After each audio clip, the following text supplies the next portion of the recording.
My administration is acting with unprecedented speed to fix the disasters we've inherited from a totally inept group of people and to solve every single crisis facing our country. This begins with confronting the economic chaos caused by the failed policies of the last administration. Over the past 4 years, our government racked up $8 trillion in wasteful deficit spending and inflicted nation-wrecking energy restrictions, crippling regulations, and hidden taxes like never before. The result is the worst inflation crisis in modern history and sky-high interest rates for our citizens and even throughout the world. Food prices and the price of almost every other thing known to mankind went through the roof. President Biden totally lost control of what was going on in our country, but in particular with our high inflation economy and at our border. Because of these ruinous policies, total government spending this year is $1.5 trillion higher than was projected to occur when I left office just 4 years ago. Likewise, the cost of servicing the debt is more than 230% higher than was projected in 2020.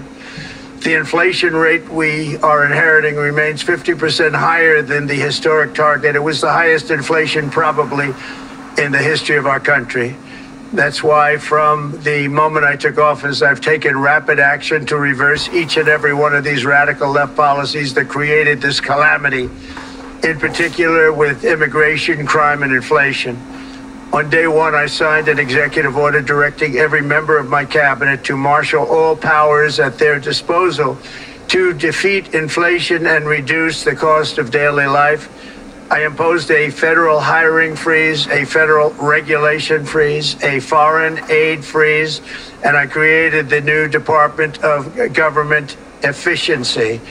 I terminated the ridiculous and incredibly wasteful Green New Deal. I call it the Green New Scam. Withdrew from the one-sided Paris Climate Accord and ended the insane and costly electric vehicle mandate. We're going to let people buy the car they want to buy. I declared a national energy emergency, and that's so important, national energy emergency to unlock the liquid gold under our feet and pave the way for rapid approvals of new energy infrastructure. The United States has the largest amount of oil and gas of any country on earth, and we're going to use it. Not only will this reduce the cost of virtually all goods and services, it'll make the United States a manufacturing superpower and the world capital of artificial intelligence and crypto. My administration has also begun the largest deregulation campaign in history, far exceeding even the record-setting efforts of my last term. In total, the Biden administration imposed $50,000 in additional regulatory costs on the average American household over the last 4 years. I have promised to eliminate 10 old regulations for every new regulation, which will soon put many thousands of dollars back in the pockets of American families. To further unleash our economy, our majorities in the House and Senate, which we also took along with the presidency, are going to pass the largest tax cut in American history, including massive tax cuts for workers and family, and big tax cuts for domestic producers and manufacturers. And we're working with the Democrats on getting an extension of the original Trump tax cuts, as you probably know, by just reading any paper. My message to every business in the world is very simple. Come make your product in America, and we will give you among the lowest taxes of any nation on earth. We're bringing them down very substantially, even from the original Trump tax cuts. But if you don't make your product in America, which is your prerogative, then very simply you will have to pay a tariff, differing amounts, but a tariff which will direct hundreds of billions of dollars and even trillions of dollars into our treasury to strengthen our economy and pay down debt. Under the Trump administration, there will be no better place on earth to create jobs, build factories, or grow a company than right here in the good old USA.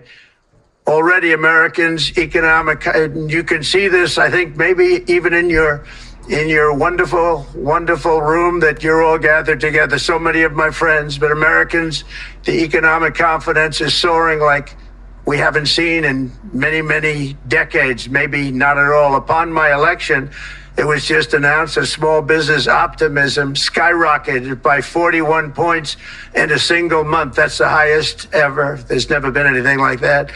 SoftBank has announced between a $100 and $200 billion investment in the U.S. economy because of the election result. And just 2 days ago, Oracle, SoftBank, and OpenAI announced a $500 billion investment in AI infrastructure.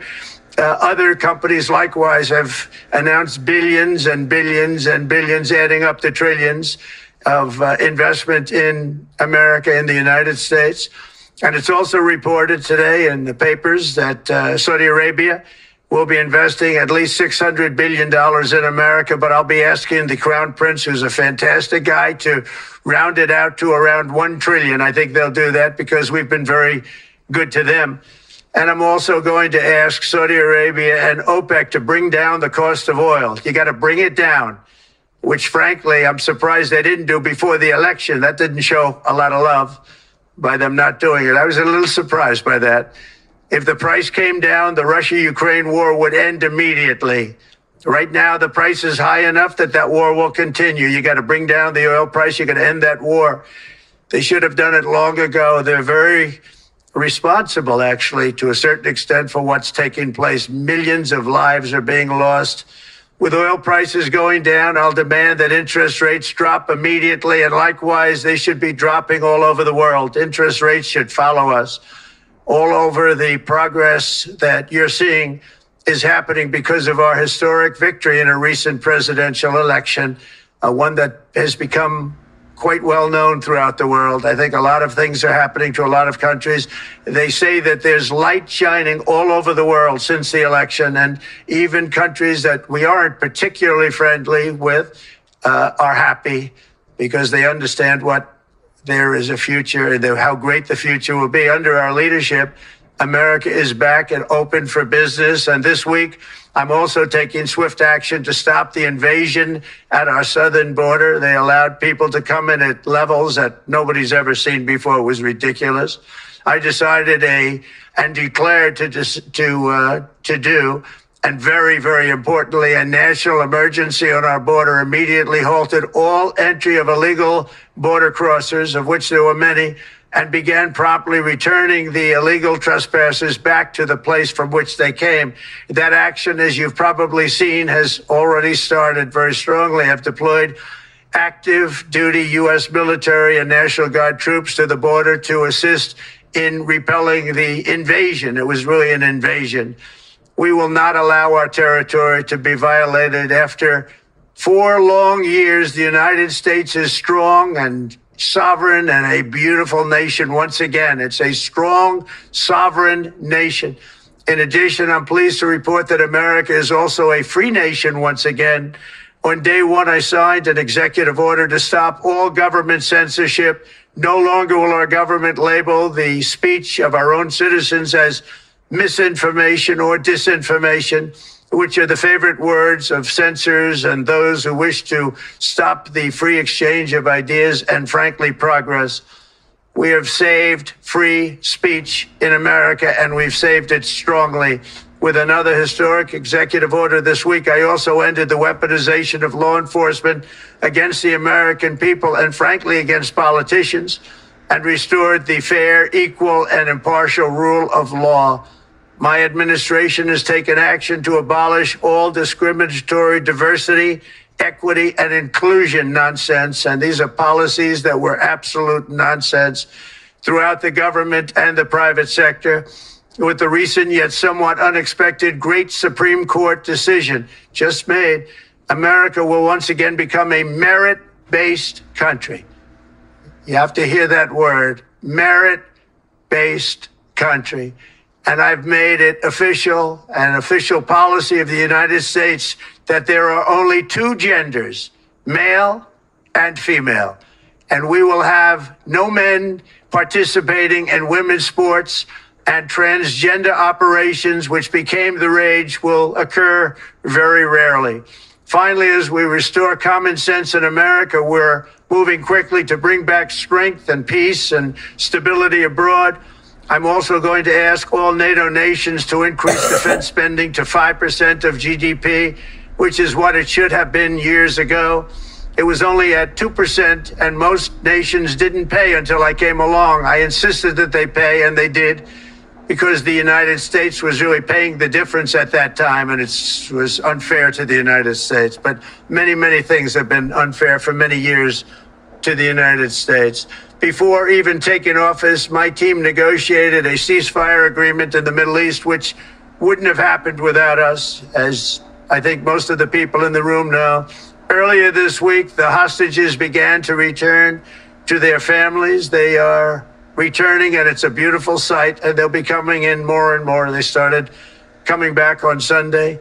Our efforts to secure a peace settlement between Russia and Ukraine are now hopefully underway. It's so important to get that done. That is an absolute killing field. Millions of soldiers are being killed. Nobody's seen anything like it since World War II. They're laying dead all over the flat fields. It's a flat field farmland, and there's millions of Russians and millions of Ukrainians, and nobody's seen anything like it since World War II. It's time to end it. And here in America, we have big events coming up. Next year, we have the 250th anniversary of America's founding. I'm so honored to be president during that. That's been a big event. They've been talking about it for 10 years. We also have the World Cup. And I understand Gianni's in the room. Infantino, he was very instrumental in helping us get it. He's there with you someplace, I think. And I want to thank him for that. And then we have the Olympics coming up, which I was instrumental in getting also in my first term. And who would have known that by skipping a term, I would get the Olympics? I was upset. I said, you know, I got the Olympics to come and I won't be president. But it turned out through a stroke of luck, or whatever you might call it, that I'm going to be president during the World Cup and the Olympics and the 250th anniversary. So that's going to be three big events. And we've accomplished more in less than 4 days. We have really been working 4 days than other administrations have accomplished in 4 years. And we're just getting started. It's really an amazing thing to see, and the spirit and the light over our country has been incredible. Under the last administration, our nation has suffered greatly, but we're going to bring it back and make it greater, bigger, stronger, better than ever before. I want to thank everybody for being with you. I would have been there myself, except the inauguration was 2 days ago. I thought it might be a little bit quick to make it the first stop, but we'll get there one day. We hope to get there. But I do appreciate, I heard the audience is fantastic, and many of my friends are in the audience, and I will be taking questions now from some very distinguished people. Thank you all very much.